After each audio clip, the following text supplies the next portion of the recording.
And call the meeting to order. 1 minute. It's taking its time. Oh, it's taking its time. Yeah. Members and guests, we're waiting for the Zoom to start. Yeah. We're good to go.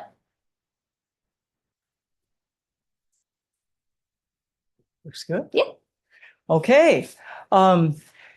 We'll call the meeting to order. This is the February 5th meeting of the State Climate Change Mitigation and Adaptation Commission. We are a hybrid meeting, both in person here at the DLNR boardroom and on Zoom. We will first have the commissioners mute when not speaking. Do we still have a feedback problem with that? I think we're okay. Okay, then only if it appears to be necessary, you can go ahead and keep your speaker on if you wish, unless you have background noise. So we'll do roll call first, then we'll have welcome and announcements. So I'll call the roll. Chair Chang. I'm here, present. Yes. Thank you. Thank you. Senator Gabbard. I see that Meg Turner is here. Yes, I'm here for Senator Senator. Gabbard. Is that correct? Yeah. Yes, that's correct. Thank you. Thank you. And is there a representative for Senator Inouye? Excused. Is there Representative Lowen or a representative for Representative Lowen? Excused. Is there a representative, is Representative Mark Hashem here or a representative for him? Excused. It is a legislative session. I think we do have to give our legislative members some gratitude for the fact that they have a really packed schedule this week with hearings. Is there a representative? Well, Mary Alice, I just wanted to let you know that Senator is in a hearing as well. Senator Gabbard, this is Meg. Yes. Senator Go ahead, Meg. Gabbard is in the hearing, so that's fine. Thank you. Oh, thank you very much, Meg. Terrific. Thank you, Senator. Is there a representative for the Hawaii Tourism Authority? Yes, Lindsay Sanborn here. Thank you, Lindsay. Is there a representative for the Department of Agriculture? Yes, Ray G here from the Department of Agriculture. Thank you, and I love your background. Thank you. Beautiful. Is there a representative for the Office of Hawaiian Affairs? Hello, Madam Chair. This is Kuike Kamake Ohelo for the Office of Hawaiian Affairs. Thank you. And I think we missed you at the Land Use Commission meeting this morning. Yes, I apologize. I didn't make it. I hope everything's okay. Everything's worked out. Mahalo nui. Thank you. Is there a representative for the Department of Hawaiian Homelands? Excused. Is there a representative for the Department of Transportation? Aloha, everyone. Laura Ka'akua for Department of Transportation. Thank you, Laura. And is there a representative for the Department of Health? Hi, good afternoon, everybody. Diana Felton here on behalf of Dr. Fink. Thank you. And do we have a representative for DOE at the moment? Not in Okay, the they're room. excused. Yes. Do we have a representative for the City and County's Department of Planning and Permitting? Not present. No, excuse. Do we have a representative for the Maui County Department of Planning? Aloha, it's Joshua here with Kimono. Welcome, Josh. Hello. I'm glad you're not driving. Not driving. Great. Just got done with a good meeting. Sorry, but look forward to participating. Is there a representative for the Hawaii County Department of Planning?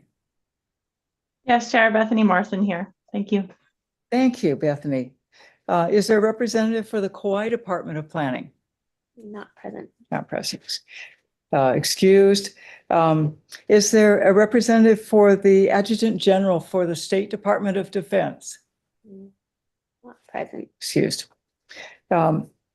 And I will speak to the manager of our coastal zone management program is excused. And is there a representative for the DBED director? Monique Schaefer here for Director Tokyo. Thank you, Monique. Thank you for representing DBED, Department of Business, Economic Development and Tourism. That concludes our roll call. And I'll I just- think DHHL, Oh. Nancy McPherson joined us. Hi, Um, aloha. Nancy McPherson, representing DHHL for Katie, our deputy. She can't attend. Thank you, Nancy. You look like you're in a blizzard. Is that? Too much air conditioning. Oh, boy. Well, I'm glad. Thank you for being here. We will move on to welcome and announcements. Leah? No announcements, but just want to welcome everyone here in the room. Leah Laramie, the Hawaii State Climate Coordinator, and also with me here is the new staff.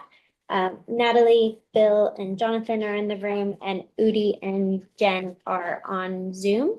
And we also have Amy Wirtz from DLNR's OCCL and Sea Grant.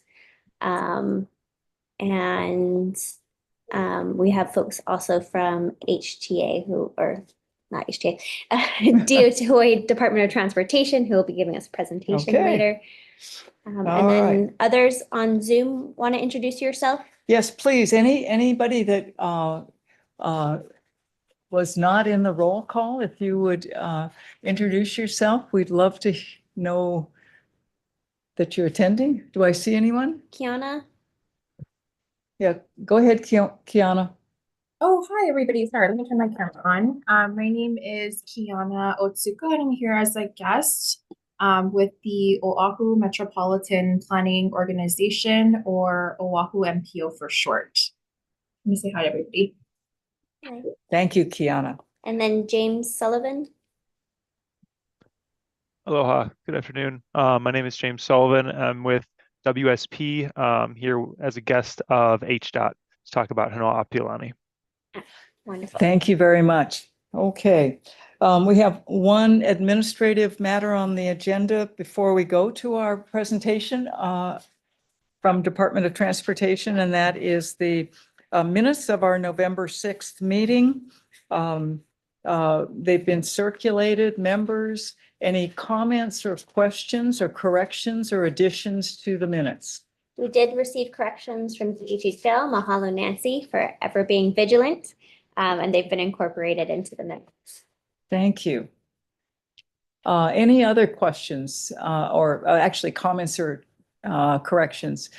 Seeing none, we'll accept the minutes as corrected and circulated. Thank you very much. We're moving on to, we're going to move up item 4 to item 3. And we're going to have, Laura, would you like to introduce Pua and Ken?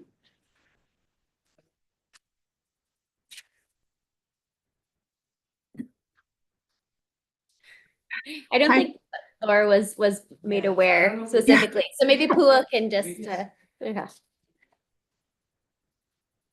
So I think Pua's going to introduce Yeah. Ken. Yeah. Come on up, come on up. Also, Okay. so Thank you. Okay, thank you. yeah. Yeah. Hello, I'm Pua Ayu with the today Department of Transportation, and Ken Tatsuguchi, who is the branch manager for highways planning, will do the presentation. Thank you. This is for the Honoapi'ilani Highway. Thank you. Go ahead. And by the way, I want to say that I've worked with Ken for quite a few years, and he's an amazing professional in guiding the Department of Transportation's planning for highways. So thank you. Before we get started, I just want to share that we've had Matthew Wall from HIEMA join, who's potentially our representative for the Adjunct General, as well as Ben Sullivan from the City and County Planning Department representative. Welcome. Thank you for joining. And I'll just say that James Sullivan Sullivan. introduced himself, is our is our subject matter expert, so you might have to answer questions. Great. All right, James, you're on notice to be called on. Okay, go ahead, Ken. Do you have the I do have the presentation, and sorry, it's like not showing up on my screen. Let me try again.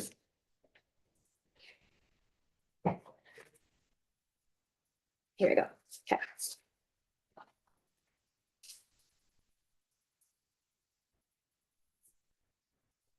There you go. So, Yes, go ahead. great. Good afternoon, Chair and Commission members. Thank you for inviting us to give a summary overview of the Honopialani Highway Improvements Project. I'm Ken Tatsuguchi. I'm with the Department of Transportation and I'm the project manager. With our draft environmental impact statement published, we have reached an important milestone in the effort to implement this important resiliency project. Next slide, please. The Honopialani Highway Improvements Project team is glad to share the results of our work on this project. We have an extensive project team from HDOT, the Federal Highway Administration, and our consultant team led by WSP. As part of the consultant team, C Engineering conducted the shoreline modeling for this project. Next slide, please. Now that the Honopialani Highway Improvements Project draft EIS has been published, HDOT and FHWA wanted to reach out to the agencies that help build the foundation of the project's purpose and its impact assessment approach. The work with the Planning Commission underpins the purpose and need for this project, which is to improve resiliency of an important highway corridor on the island of Maui. The work of the Commission leading to the selection of guidance is reflected in the project's purpose and need, and was also used as a project was used and provided a key metric and measure in evaluating the alternatives in the draft release. Next slide, please. This is a public study area. Its location is in West Maui. Specifically, the project is intended to address existing and future coastal erosion and flooding along the stretch of highway from Ukemehame to Lanui Poko, approximately milepost 11 to milepost 17. Next slide, please. The Honopialani Highway Improvements Project is important for West Maui and for the island of Maui. The current highway is experiencing flooding and erosion from the ocean and must be closed when sea waters encroach onto the highway. It's been repaired over the years, but a more reliable roadway is being sought with this project. It's important for West Maui to have a dependable and reliable way to get in and out of Lahaina. This project aligns with the Commission's climate policies and priorities. Next slide, please. The project's purpose is to provide a highway that people can depend on for travel through West Maui. The project is needed to address coastal erosion and flooding causing delays, road closures, and emergency repairs that many Maui residents and travelers endure too often. In fact, we've been studying the effects of king tides and found travel time would take an additional 20 minutes during these king tide events. Next slide, please. The draft EIS describes potential environmental effects of 4 build alternatives for the project, from Lahaina bypass to the Pauli in Ukemehame. The draft EIS also studies a no-build alternative. HDOT and FHWA use these assessments to recommend a preferred alternative for this project. The identified preferred alternative alignment and design will be further refined during the development of the final EIS. As seen in this figure, the important differences occur in Ukemehame and Olowalu, while the ends in the middle are mostly constrained to a single potential alignment. Next slide, please. This map shows a complete preferred alternative alignment from Laniapoko to Pali, combining the Olowalu Alternative 2 and the Ukemehame Alternative 1 sections. While there were many factors in determining the preferred alternative, it is fundamentally, back up. While there were many factors in determining the preferred alternative, it is fundamentally determined by the alternative that best meets the purpose and need while avoiding and minimizing environmental impacts. Next slide. Our studies for the highway alternatives utilized Selexra 3.2 baseline and provided additional assessment based on HDOT and other guidance. The C engineering team provided additional detailed modeling specific to the area alternatives to localize and provide higher resolution and site-specific assessment. This is the X-speech modeling. In addition, based on input from scoping comments and other available guidance, and in consideration of potential effects of climate change, C engineering also looked at a passive flooding with 6 feet of inundation. Next slide, please.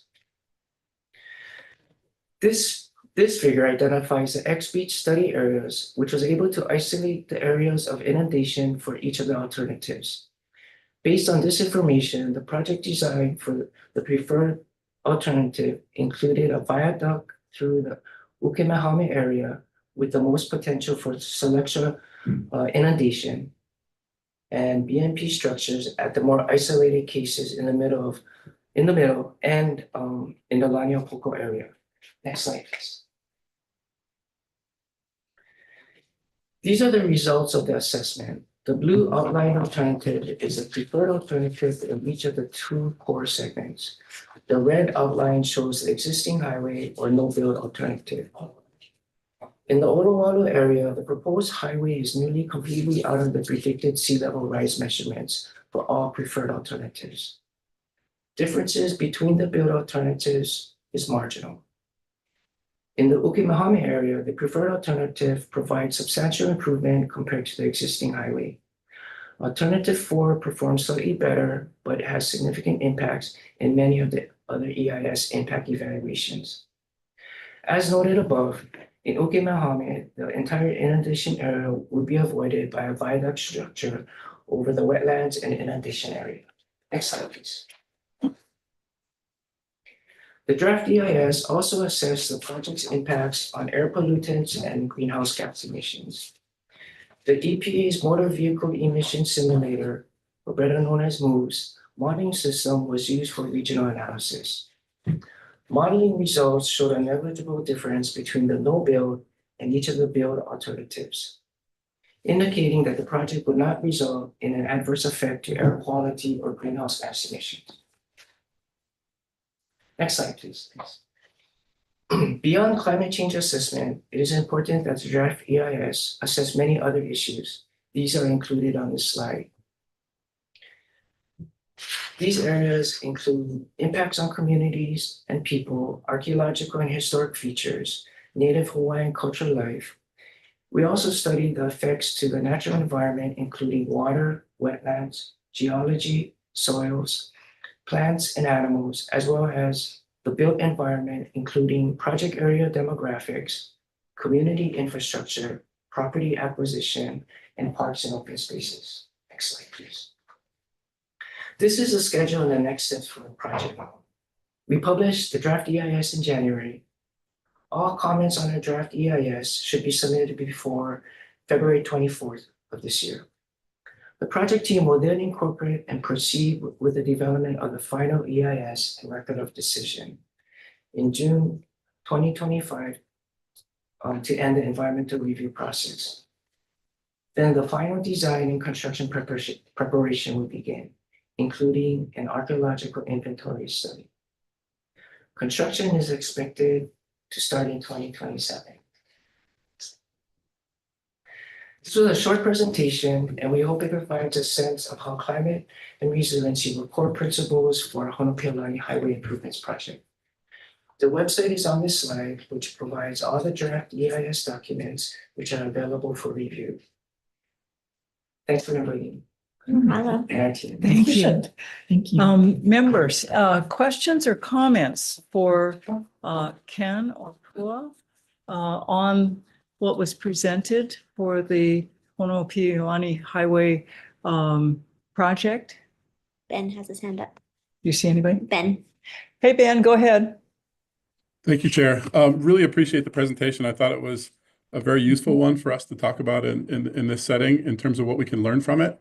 My question is, you made reference to some of the additional scenarios that were analyzed, inclusive of a 6-foot scenario. And I wonder if going forward, if there was a conversation about providing a likely project life as part of the assessment, because obviously at some point this thing is underwater and we can't use it anymore. And that allows us to look at the overall cost relative to the available life of the infrastructure. Yeah, so the 3.2, I know there's a length of time attached to that, but I need either Paul or James to answer. But essentially, the answer is that in the area that we have the most, in the area that we have the most effect, can you go back to? I think that's like The one with this one. no, well, this one will work too, but the other one with the circles too. Circles. It's my dog. Yeah, this one. Okay, slide 10. It's not 75 acres. Yeah. Tell me one, because I don't see numbers. Going backwards. This one.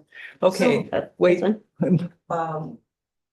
The one with the red, that, Yeah. yeah. So, can you see the slide?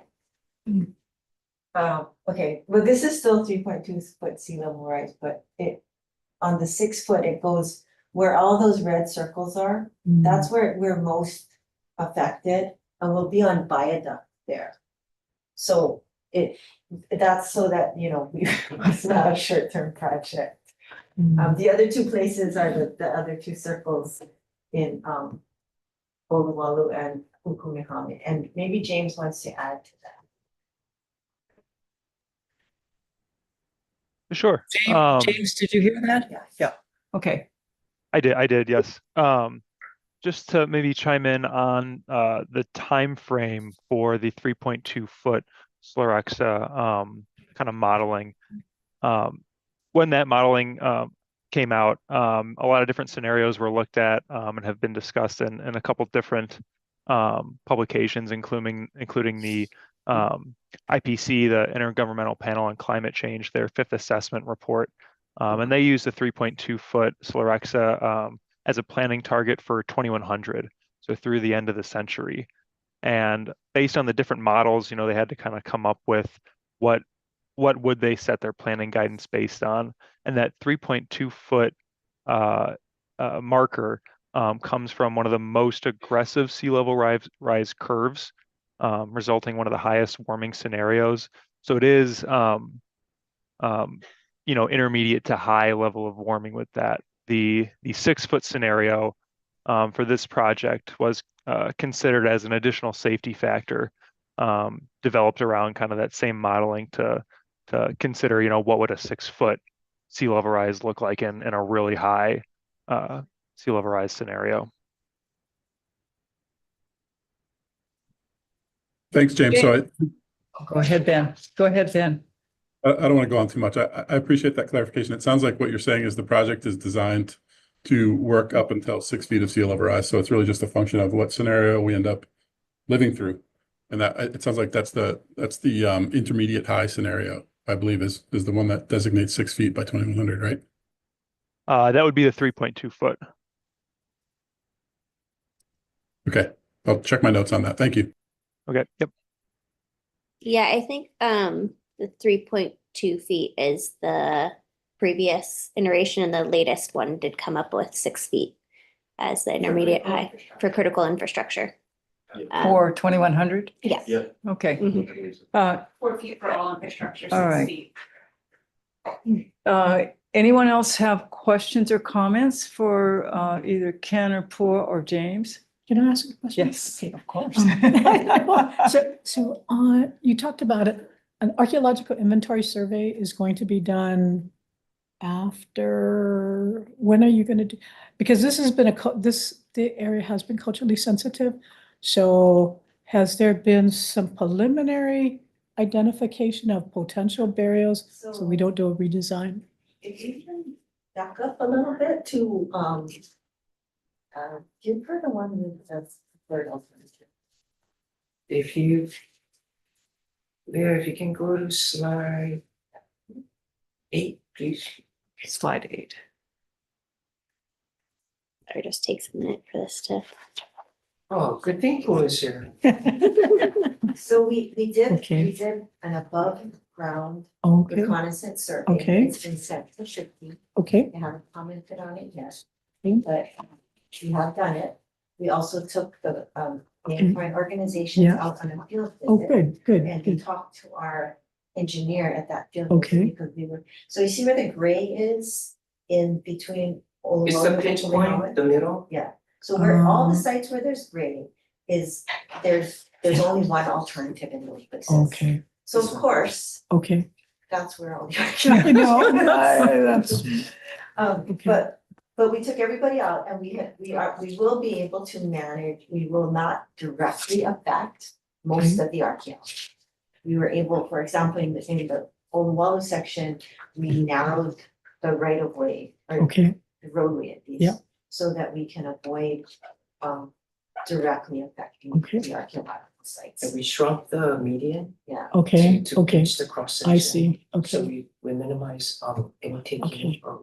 well, it's an avoidance Yeah. measure. No, that's for the best, sites. okay, And that was in consultation with the native Okay. plant organizations, at least the ones who came out Yeah. to see the site. okay, So Okay. we're addressing it. We will Okay. do a subsurface survey after the FEIS is done. And we're doing a programmatic agreement. okay, I was gonna ask that next, Yeah, okay. and that has to go into the FEIS. Okay, because that includes, because I'm assuming there's federal funds, so a section 106 is gonna, okay. And the PA will include the section, it will be part of the section 106. The PA is in response to the section Okay, 106, and okay. it includes a memorandum of agreement. Okay, good. For the 6E section. I am not in any way presuming that there may be burials discovered there.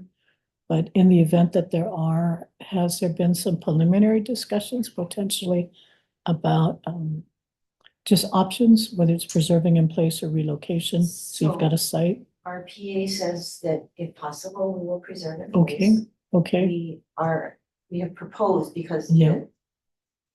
we haven't had big discussions with this on the native plant organizations yet. They've been kind of wanting to see what the effects Sure. were first. okay, But we proposed putting burial.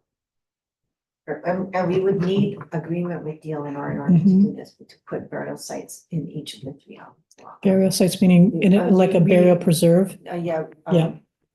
You know, so that if we have to Yeah. move them, we can put them Right, in no, these places. that would be preferable. Yeah. So that they're not being stored temporarily. You can immediately, but it would help having consultation with whether they're NGO, native plant organizations, or potential families. Do we know who some of the Ohana may be here? We do know who some of the Okay. Ohana may be. That- But they haven't, that's been in the PA since the Okay. beginning, but they haven't really commented on I it, so we're see. waiting. Okay. And then that's forestry lands mostly where they would I see. wanna go, so that's a discussion with DLNR. Okay, yeah, again, not presuming any disposition, but it would be helpful to have timely disposition, or at least a place. Yeah. Either whether it's the preservation in place or relocation, but we do have a burial reinterment site potentially. And that's been vetted and acceptable.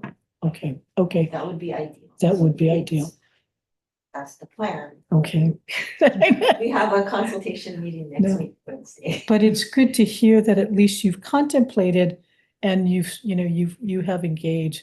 Sometimes we don't always get the proactive, so I greatly have appreciated the sensitivity that you guys have brought to this and the early consultation. Thank you. We're trying. Yeah, no, you can never be totally prepared, Yeah. but at least if you're reaching out, that is really good. So thank you for clarifying and providing greater explanation.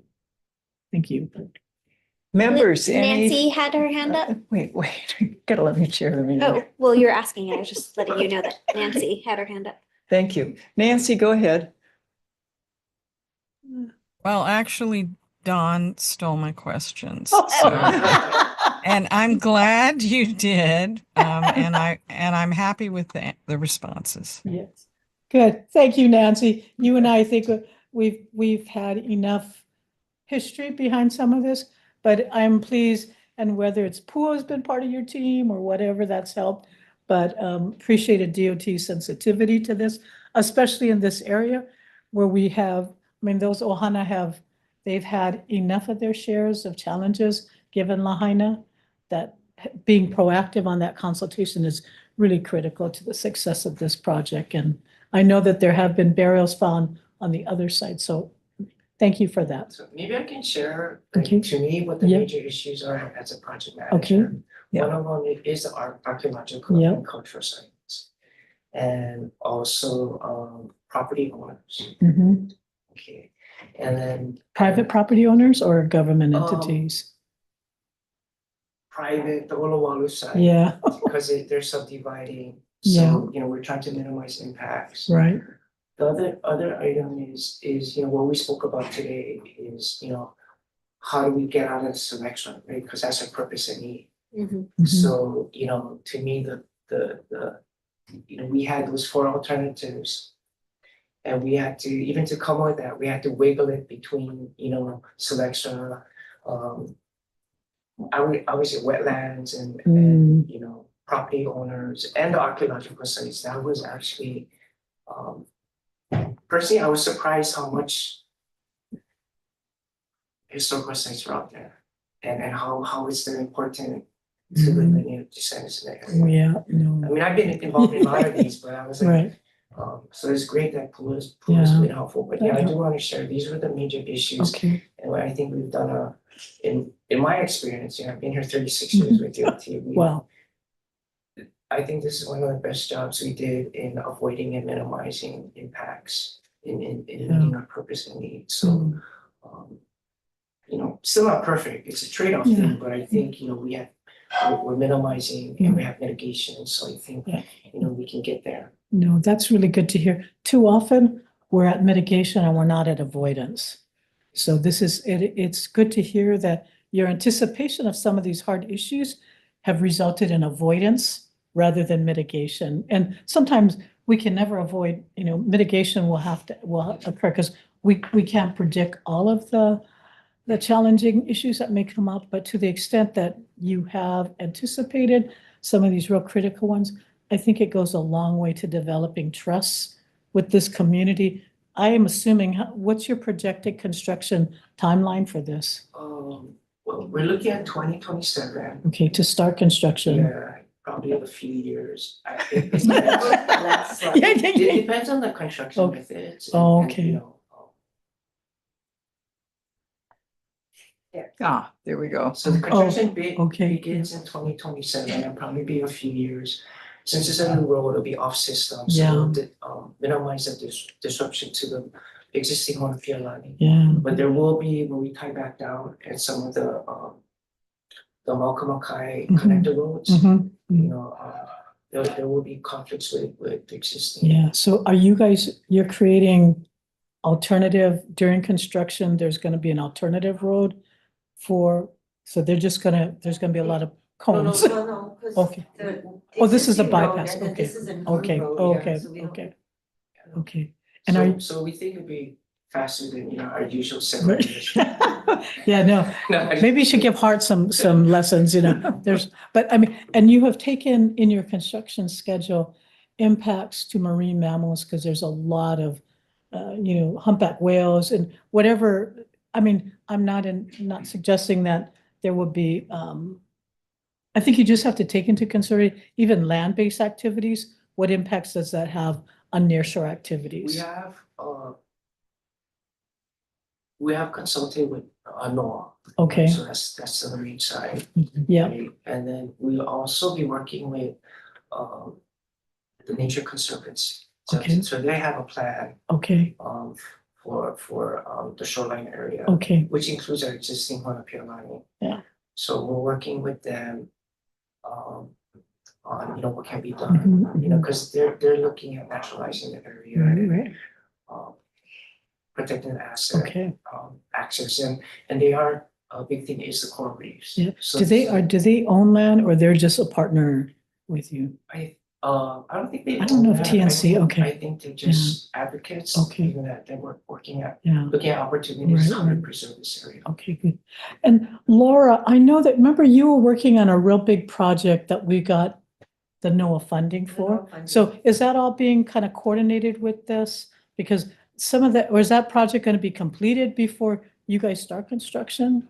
So I That, think Laura's working more on that yeah, than we are. okay, Because we're a construction Yeah. project, we don't, I'm not sure, I'm not saying this is right or wrong, but we kind of don't necessarily look at what's going on around. We're trying, but okay, the other part of it is Scott's kind of not ready, not to name it, but DOFA's kind of not ready to look at what we Yeah. could do in this area. okay, So it's gonna kind of get passed off to Laura, cause Okay. you know, we could, under Laura's job, we could say plant trees in certain Yeah. areas or other kind of things, Yeah. but it because of the timing of us and the grant, Mhm. it might not work that Oh, we're I talking see. directly to the grant. Well, I'm hoping Laura, if anything, if you guys could incorporate, and maybe that's DOT as a mitigation, some monitoring, perhaps nearshore monitoring devices so that we can sort of gauge, is there any potential impacts of the construct runoff to nearshore waters at the same time? So if that could be part of DOT's mitigation That to would look be at, us. yeah, That yeah, would be us. We Okay, do okay. have BNPs for this. okay, And actually we're coordinating with the Corps. Okay. and Fish and Yeah. Wildlife and all these things. okay, that's good. And that's one of the Okay. items that came up is Yeah. runoff. Yeah, because too often we're not having good baseline data to make informed decisions. So if you could install some monitoring devices like nearshore waters prior to construction, during construction and post-construction, that would be helpful, especially for DAR. Because we're trying to do Maka to Makai too, but it would be helpful if you could install some of those prior to construction. So again, we have good baseline data as to what's the conditions, coral reef, nearshore resources, because this is a really sensitive area for marine life too. So if you wanna look at that, I'm just gonna ask a question. Yep, yep. Maybe DAR has baseline data for Okay. that we could Okay, use and yeah, yeah, then no, they would okay. actually do the monitoring maybe, but if we wanna do water Yeah, yeah. quality, cause we don't have No, divers. yeah, no, but if we could coordinate, if you guys could pay for that. No, but Wait a minute. I thought nobody would notice that subtle comment about, but I mean, I do think that we do have to work with, applicants that are proposing very large projects. How can we get good baseline data because there will be perceptions by the community like, oh, your project is causing all of this, and it may or may not, but it is helpful to install some of that monitoring devices early It on. would be helpful, we're doing consultation with DAR. Okay, I'm not okay. sure they responded. James Yeah. would know if they responded, but they should ask us for the mitigation. Okay, I mean, climate change can ask us Yeah, for yeah, yeah, yeah, mitigation yeah. as well, but DAR probably should ask us for the mitigation also, okay, as part of that consultation. okay. Can we remember? I will. I will ask. I know. Put on my. Yeah, please remember, between Laura, Amy, Kua, please remember that, I mean, everybody's got more than enough on their plate, but this is an opportunity we have now to incorporate some of those kind of conditions. So I think that would be really helpful if we could. Okay, thank you very much. Thank you. Okay, other comments on this presentation, on this agenda item before we move on? If not, yes, go ahead, Bill. So the old highway is gonna become part of the greenway, correct? Yeah. Until the seas. Right. Okay. Any other comments or questions before we move on to the next agenda? And then I'd like to thank Kua and Ken Yes. and Laura for providing this update to the commission. Very, very much appreciated. I like the succinct presentation, the pictures, very helpful. You anticipated what our questions were, so, and you focus on the highlights, so thank you very much. Thank you, Okay. thank you. You should escape while you can. Good to see you guys. You too. All right. Thank you. Good work, good work. And if I may add, we did actually, mahalo to Ben for sending me the latest sea level rise intermediate high scenario, which is 6 foot by 2100. So we can share that with you folks to have another look at. Okay. Okay, thank you, Thank Ben. you. Appreciate that. Thank you. Thanks. And so you'll make that available to all the members? Yes. Yeah, okay, thank you. All right, we're going to move on to agenda item, which was 3 and is now our 4th agenda item. And it's a presentation by our state climate change coordinator, Leah Laramie. Alrighty. Thanks folks for bearing with me while I share my screen for this. As you saw on your agendas, there was a huge list of bills. Don't worry, we're not going to go through each one by one. Wait, I didn't see it on my agenda.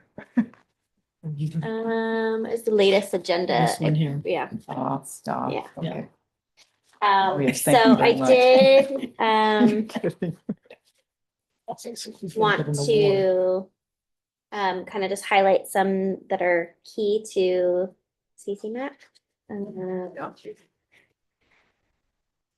And also provide opportunity for folks to speak on bills that are also priorities for you, which is why I put them all on, because we're supposed to have them on before we discuss them. So that's why all of them are listed, to give everyone an opportunity to highlight the ones that are important to you. Okay, members, we'll let Leah do the presentation before we ask for comments from the members and guests, so that you'll, have a little bit of a roadmap of what to comment on. So go ahead.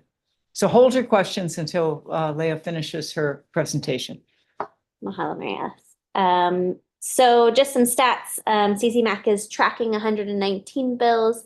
We're planning on testifying on 52 of them if they get hearings, and we're named in 4 bills. So some of the priority bills for funding are listed here.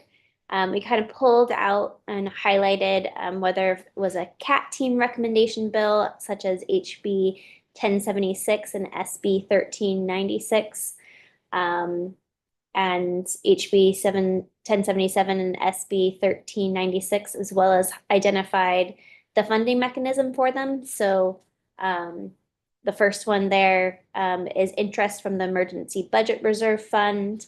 The second one listed here, HB 1077, also has funding from the TAT, Transit Accommodations Tax. The DLR admin bill, and it's also a Care for Ina Now priority. Unfortunately, I believe HB 1139 has died, but SB 1458 is still going, and that's for environmental stewardship fee program to collect fees from visitors, to DLNR to provide grants to nonprofits, as well as to fund DLNR projects.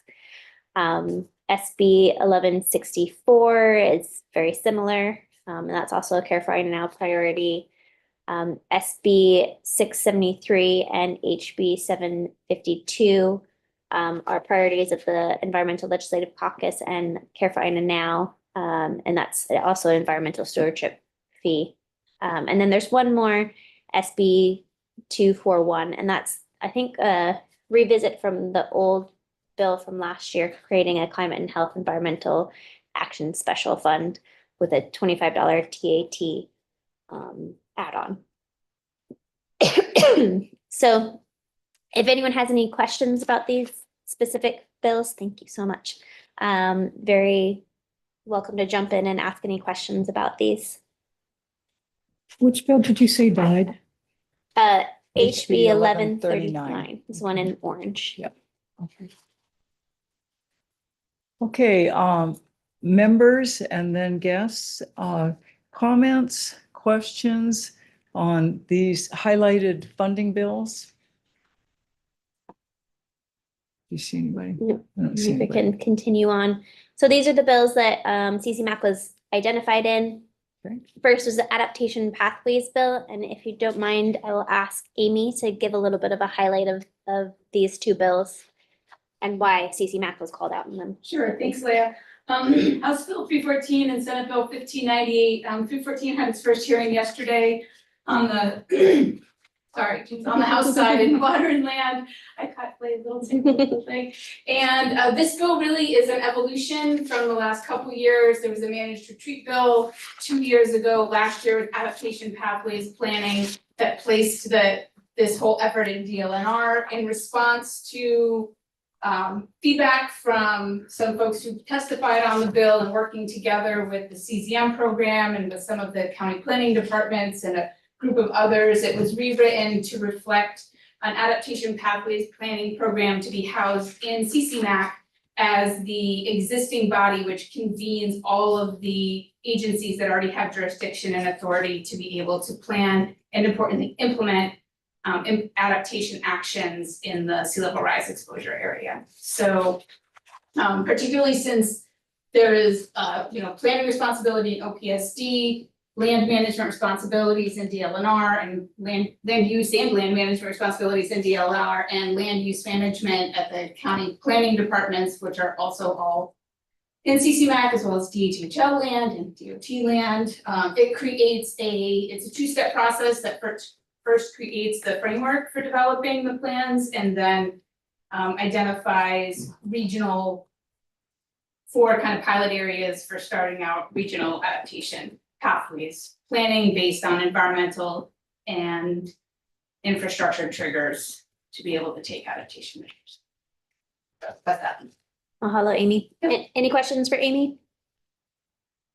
Okay. Yep. Sorry. Real quick. Amy, can you just go over again the decision for placing this with CCMAC as opposed to placing it with the counties? Because I recognize there's two separate bills on this, and I'm not sure if I quite followed the logic on that.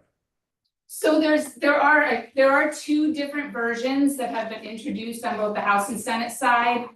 One version was last year's version so this year, there was an introduction of last year's version. Neither of those have got a hearing yet. And then there's these two that are companions that are this version housed in CCMAC because all of the county planning departments or commissions are all represented in CCMAC.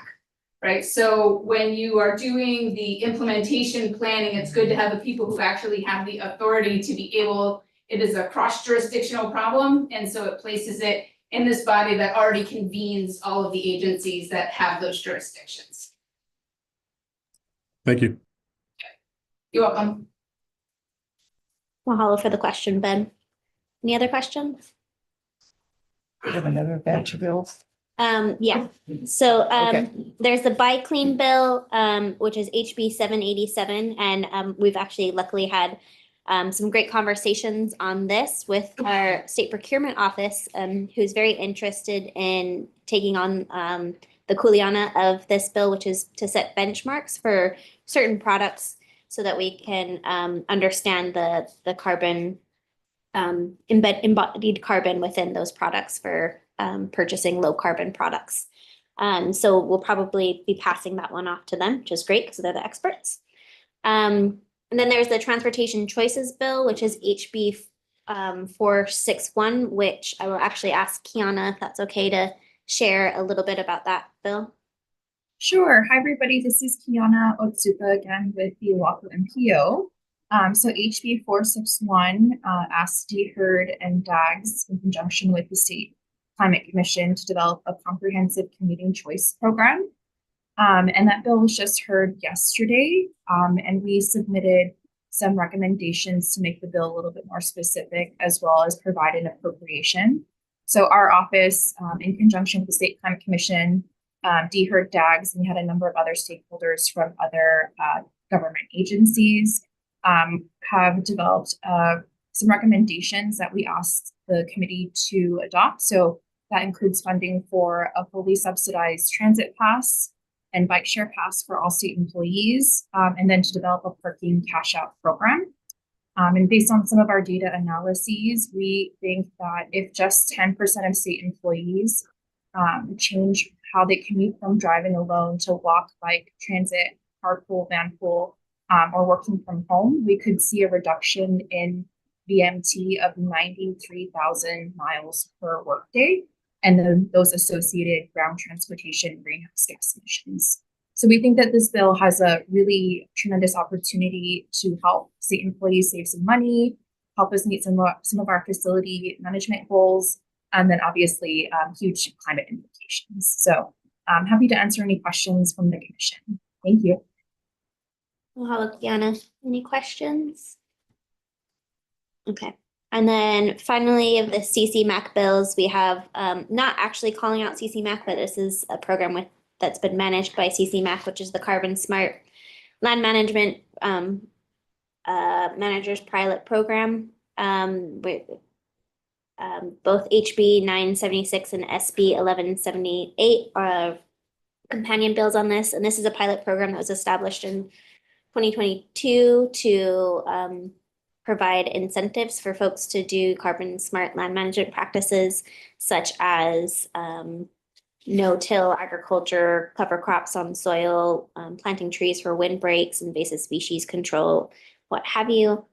So it's establishing this program permanently. Next, we have governor's package bills. This is there's a question down here, so folks can start getting their brains running, because I know that I did not capture all of these. We can start with the greenhouse gas emissions targets, and maybe I can ask Monique to talk a little bit about this. This is amending 225P-5. Sure. So this one was really born out of the 2023 Act 238 report. And really, I see it as partially a housekeeping bill to provide some needed clarifications on applicability and scope of 225P-5, which is our zero emissions clean economy target. And then it also defines some critical terms. And then in addition to some of the housekeeping items, it establishes a total or gross emissions target in addition to the net emissions target that we have. And then it also establishes sector-specific targets. The targets that are set right now in that bill are based on the pathways modeling that we conducted as a part of Act 238. Do you want me to go on while I'm talking on the renewable portfolio standards? So this one does a variety of things, and we have made some amendments just with the Public Utilities Commission and the CA, which we will submit when this bill is heard. The intent behind this bill is to provide some more guardrails around carbon intensity for combustion-based fuels. So your biofuels, your biogas. So it adds to the renewable definition of those fuels a carbon intensity standard. And then it also provides for some capacity markets for the Public Utilities Commission to look at. We have others in the admin package, a few around, let me just pull up the list, I have it handy. Statewide slim hole well drilling, so that's just exploratory geothermal well drilling. I can't remember off the top of my head. Let me find the numbers.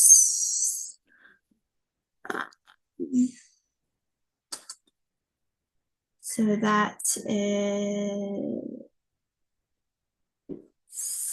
sorry. SB 1339 and HB 1020. So that is characterization of underground water resources statewide. And then we also have a bill, an admin bill relating to long duration clean energy storage. So that is looking at resource characterization for pump storage hydropower locations. for their, development and promoting their development and research. And that's, sorry, SB 1338 and HB 1019. Mahalo, Monique.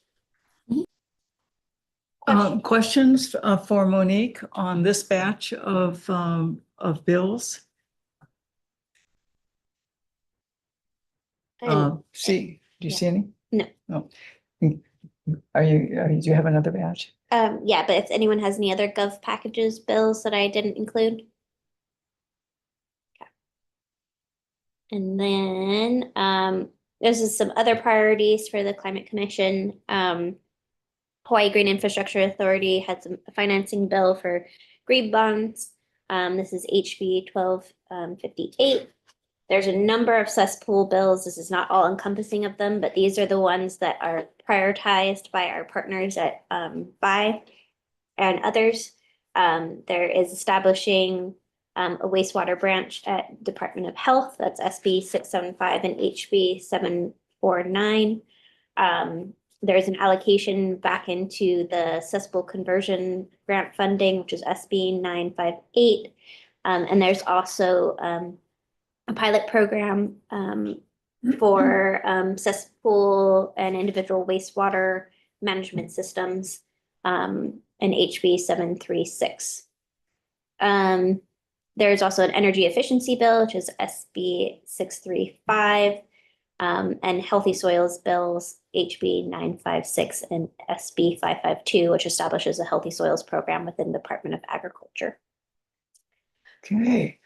And those are all the bills I believe I had. So if other folks have other bills that you'd like to share and highlight for commissioners.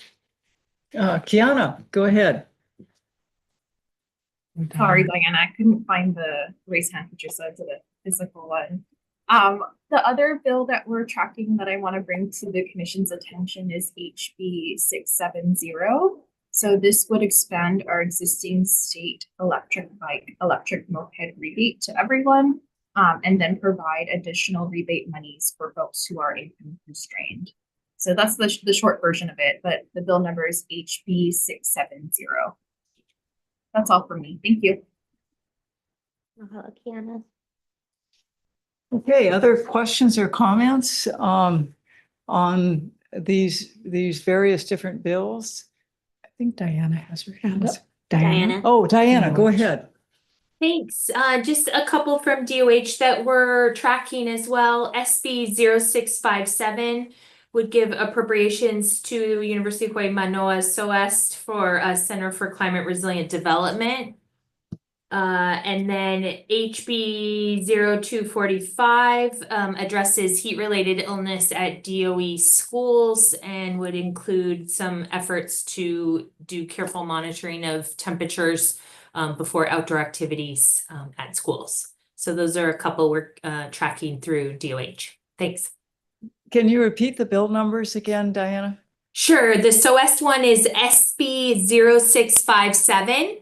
Mm-hmm. And the heat-related illness one is HB 0245. Thank you. Great. All right, and followed by Ben. Thank you, Chair. And as much as we're kind of advocating for each other, I just want to reinforce what Kiana said about HB 670. You know, the city and county recently jumped into some safety concern around electric bikes, but we're very, very interested as the climate office here in the city to help promote electric micromobility, because it's one of the rare strategies that both helps people with their cost of living and reduces carbon emissions. And we just feel like that's so critical. So thank you. Thank you. Okay. Other Amy. I just want to add on, thank you to Diana for mentioning that that Senate Bill 657, that's the Center for Climate Resilient Development. Very apropos to this commission is that will create a funding stream that will help Chip Fletcher's group continue to do the sea level rise modeling, particularly in this moment when federal funding is not as certain as it has been in the past, to create a state-specific stream for that really important data visualization that we depend on for these policies even. Thank you for that explanation. That's helpful. Rep. Owen has joined. I want to acknowledge that Representative Lowen has joined the meeting. Representative, did you have any comments on, bills that you're particularly? And my apologies. I had my calendar had the wrong time in it. So just running from one thing to the other, and I had this in my calendar starting at 2 p.m. So I just missed the whole first hour. So I apologize. No apologies needed. And I don't know the answer to your question because I'm just catching up. Okay, no worries. Any other questions or comments? Or comments? Chair? No comments. All right. Leah, thank you very much. Oh, okay. Lindsay, go ahead. Sorry, I just wanted to note for the Hawaii Tourism Authority, we're tracking HB 348. And that's in regards to relating to single-use plastics, and it's for prohibiting personal care products, and then we're shifting towards using bulk bulk dispensers. Thank you. Thank you. Okay. Any other comments or bills that you want to highlight for the members and guests? Okay, in that case, we will move on to our next agenda item, and that is agenda item 5, state and county actions, and we'll have Leah make a presentation. All right. Thank you again. This will just be brief. I just wanted to acknowledge and mahalo all of you folks for providing us with your climate actions for the year of 2025. As you folks know, we have kind of made a little bit of a pivot, but we're still very much ready to acknowledge all of the amazing work that you folks are already doing and planning on doing. So I just wanted to share with you folks our web pages that kind of share those actions. So we are kind of working on this concept of building community in the critical decade. So it talks a lot about how we're halfway through the critical decade, which was identified by the United Nations IPCC as the 2020s being the decade where actions need to take place to prevent, irreparable damage to our environment and economies. So I just wanted to share this webpage talking about why now, how to take action as a community, and then we're going to be continuing looking forward to the year. I don't know why this didn't load, but you can imagine that there's many more months there. As well as some tips on, what individuals can do to be more climate friendly. So we got a wide range of things that kind of connect to, the various months, and, can hopefully different folks can connect to these things in ways that they may be interested in doing. As part of that, and I'm sorry because I can't get to my top of my screen. We also do have this amazing page that Natalie was able to put together, which identifies all of the goals and targets that folks had submitted from the commission. We have these progress bars to track throughout the year on, how the goals are going. And we've sorted that also by the year. So we have like our just general climate goals, which there's quite a few. We have equity goals, we have resilience goals, and as the year goes on, culture goals and what have you. So, I mean, I think it's just so amazing that we have all of these that folks are able to see, and we're going to work with you folks to identify the best way to kind of track progress throughout the year on how these are going. Try to make it as minimally invasive on your time and efforts as possible, but just really wanted to mahalo you folks for all the effort in putting that together, and say that, we're still going to move forward with messaging around this, as well as, promoting all of the great things you do throughout the year. And that's Okay. basically it. comments or questions? Leah, can you give us the website address again? Because that's awesome. Yeah, it's climate.hawaii.gov. And then you'll see at the top, that's not on here. There's a critical decade or building communities tab. And so you'll be able to access that. Critical decade tab with building community in the critical decade. And the actions are listed here under actions. And then there's also spotlights, which goes through, back to our calendar and a little bit more in depth on each of those things.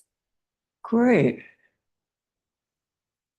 Well, that's really helpful to organize what is a very large number of areas that are impacted by climate change, that where we can make a difference.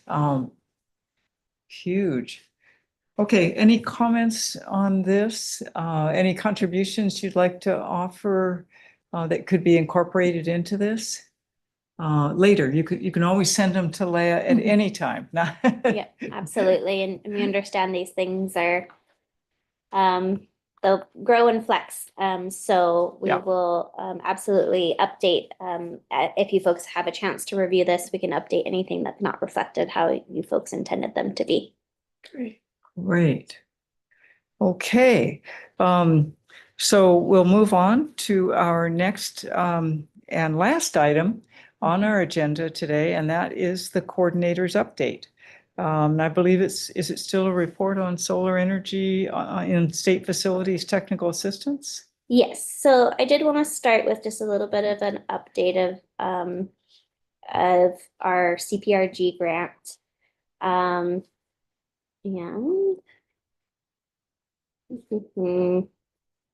I was feeling, I don't know if you noticed earlier in our bills presentation that I tried to make it all calm and relaxing with the trees and everything like that. And then when I was writing about this, I was feeling a little less calm and relaxed. So here's my update. We're still in the fight.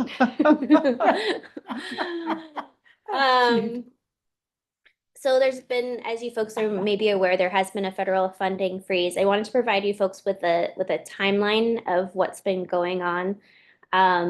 There's an executive order issued on January 27th by the president, which said that there was going to be a deadline at 5 p.m. Eastern Standard Time to freeze funds. Funding was already frozen, not all of it, but quite a few funds were frozen before the deadline, preventing a lot of staff from withdrawing down funds that they were already kind of lining up. But before or just about the time when the funds were supposed to be frozen, there was a federal judge halted the freeze, but the funds remained frozen. The following day, on the 29th, the executive order was rescinded, but the funds remained frozen because according to some federal agencies, they were still executing the requirements of other executive orders.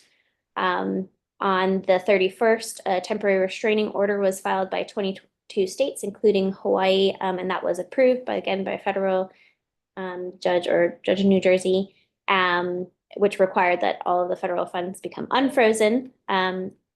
There were a number of accounts that have become unfrozen because of that TRO. Unfortunately, our funding for our climate action pathways funding, as well as far as I understand, the greenhouse gas, or not greenhouse, the GGRF, which is the Solar for All funding, was also still frozen as of this morning. Yeah. And Chair, if I can make a comment on that. So yes. Actually, Leah's, the EPA grant and the freezing of our ASO's inability to access the grant to draw down funds became the basis for the 22 states to file their TRO. They actually cited the email exchange that came out of Leah's request to our ASO to seek release of those funds. It got into the hands of the governor of California, which ended up becoming the basis for the TRO and the granting of the TRO. But unfortunately, the portal is still frozen. We still don't have access. So the Attorney General's office, including the 22 states, will be filing supplemental briefs, I think, as of today, and they are still including that additional, the updated information from CCMAC's particular grant. But I got a comment from the Attorney General saying, "We have saved the world." I said, "I'm not too sure if we saved the world or we ended up putting a bullseye on us." Yeah, I think this new administration is going to cut off funding to TLNR. But I, again, appreciated the diligence of Leah in monitoring and bringing to our attention the fact that they were not able to access their portal. So I would urge all of you to, be vigilant, and those, if your funds have been still frozen, to make sure you let the Attorney General know, because she is filing some additional supplemental briefs. Because this was just a temporary restraining order. They're going to seek a hearing on the permanent injunction. But thank you. Okay, Bill.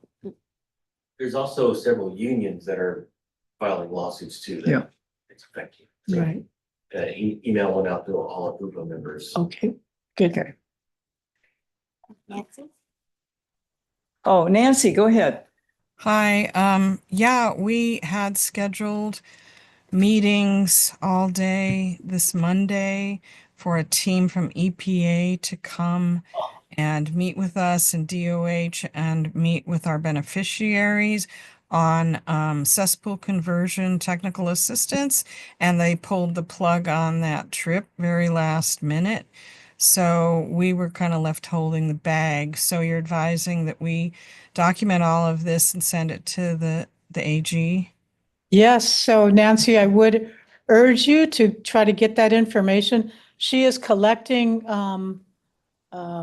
declarations from various departments to confirm the impacts of this OMB memo on our ability to implement legislative mandates. So if you do have any, please make sure you let the Attorney General know. I do believe she had a deadline of today at noon, so make sure your office is Okay. keeping them informed. Okay, thank you. Okay? I would definitely say continue to document and send any Yep. impacts. Okay.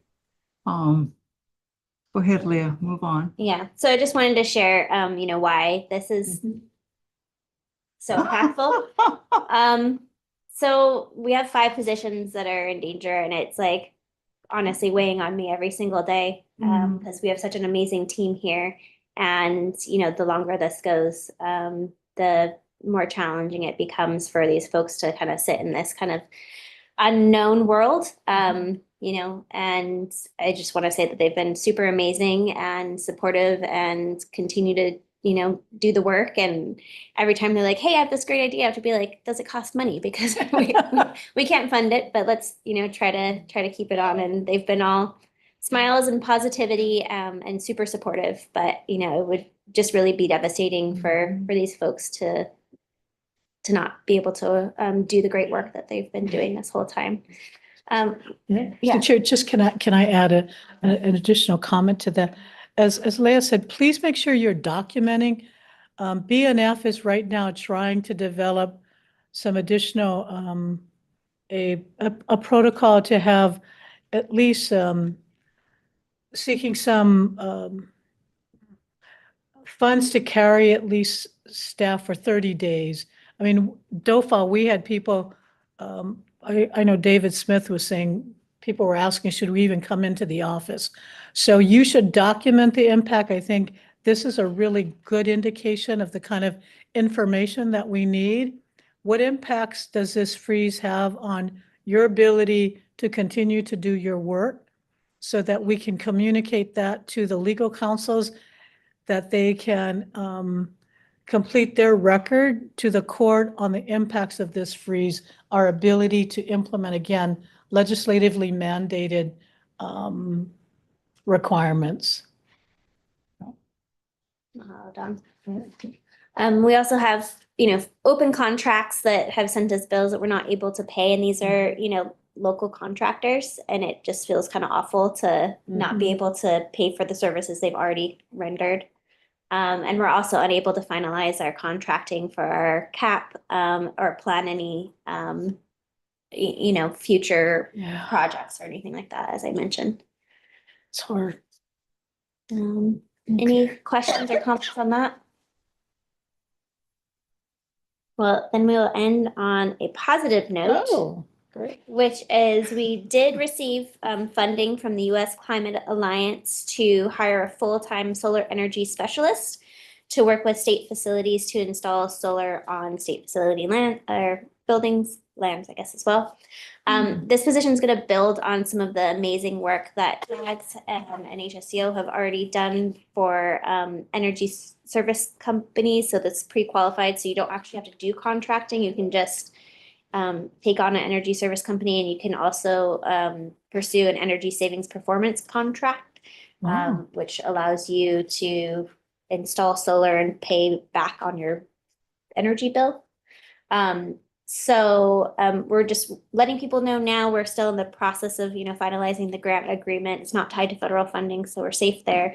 But if you want to share this with your facilities folks and they're interested in participating and being, some of the first facilities to get started, this person will really just, the hope is alleviate a lot of that workload of getting solar installed onto state facilities. We know facilities folks have a lot of work already just keeping things status quo. So hoping that they'll be able to come in and also, as they get going, help to train up facilities folks in these processes and get them going.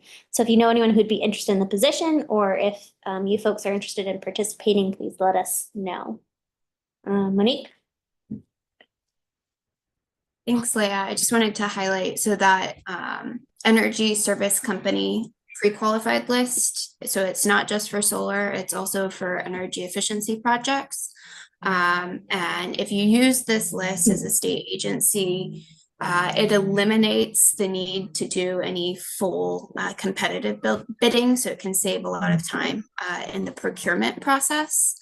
And these ESCOs are fully vetted, for their qualifications, experience, etc. So if you do have any questions on using the ESCO lists or doing any energy savings performance contracting, which they're also authorized to do, please reach out to our office. Great. Thanks, Monique. Any questions from folks on this? All right. Okay. And we're PAL. Wow. When's our next meeting? Do we have a date? In that case, the last thing on our agenda is adjournment. And do we have a meeting scheduled for next month or our next meeting? Our next meeting, we're gonna do bi-monthly meetings now. I think we've discussed. Yeah. So our next meeting will be April 2nd. April 2nd. Okay. Thank you. Yeah. Okay, calendar that, guys. Real quick, February 20th is gonna be Ag Day at the state capitol on the 4th floor. And then on. Good snacks. Yeah. Actually, that you're Healthy right. snacks. Yeah, and then on March 9th, we're gonna have a film event at Doors Duke Theater, and we're doing a student film showcase. Six student films that were made by UH cinematography professor with the students last fall about climate change. Great. Okay. Yeah, the free event. Great. All right. Thank you for that announcement. Yeah, sorry about that. Appreciate that. Okay. Any other last minute thoughts? And then if not, we're going to go ahead and adjourn. All right. Looking forward to seeing you all on April 2nd. And we'll have some exciting presentations and information and discussions. Thank you. Take care.